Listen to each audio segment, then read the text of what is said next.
ಅನುಭವ ಮಂಟಪದ ಉದ್ಘಾಟನೆ ಮಾಡಿ ಚರ್ಚೆ ಇಲ್ಲ. ನಾನು ಎಲ್ಲಿ ಬಿಡ್ತೇನೆ ಮತ್ತೆ ಮಾಡುವಂತ. ಇಲ್ಲ, ಮಾತಾಡ್ತಾರಲ್ಲ ಎಲ್ಲರೂ, ಮಾತಾಡ್ಬೇಕು ಅಂತ ಹೇಳ್ತಾರಲ್ಲ. ಇದು ಮುಗಿದ 2 ನಿಮಿಷ ಮಾತಾಡ್ತಾರೆ ಎಲ್ಲರೂ ಕೂಡ.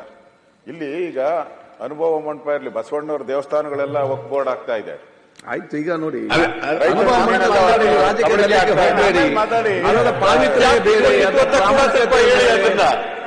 ಆಯ್ತು, ಯಾರ ಕಾಲದಲ್ಲಿ ಜಾಸ್ತಿ ನೋಡಿ, ಯಾರ ಕಾಲದಲ್ಲಿ ಕೊಡುವ, ಇದನ್ನು ಮುಗಿಲಿ. ಈಗ ಅವಕಾಶ ಇದೆ, ನಾವು ಅದರಲ್ಲಿ ಚರ್ಚೆಯಲ್ಲಿ ಭಾಗವಹಿಸ್ತೀರಿ, ನಾವು ಬಸವಣ್ಣವ್ರ ಬಗ್ಗೆ ಮಾತಾಡ್ತೀರಿ.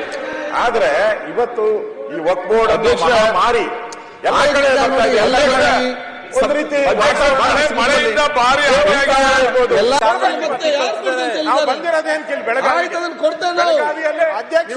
ಉತ್ತರ ಕರ್ನಾಟಕದ ಸಮಸ್ಯೆ ಏನಿದೆ, ಬೆಳಗಾವಿಯಲ್ಲೇ ಈ ಅವಕಾಶ ಕೊಡಿ, ಸರ್ಕಾರ ತಯಾರಿದೆ.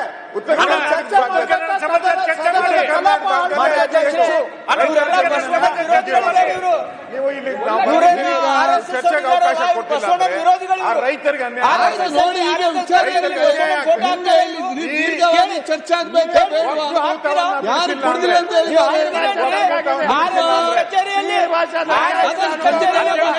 ಚರ್ಚೆಗೆ ಅವಕಾಶ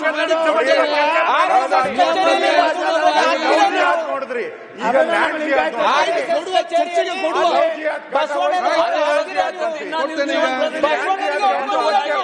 ಈಗ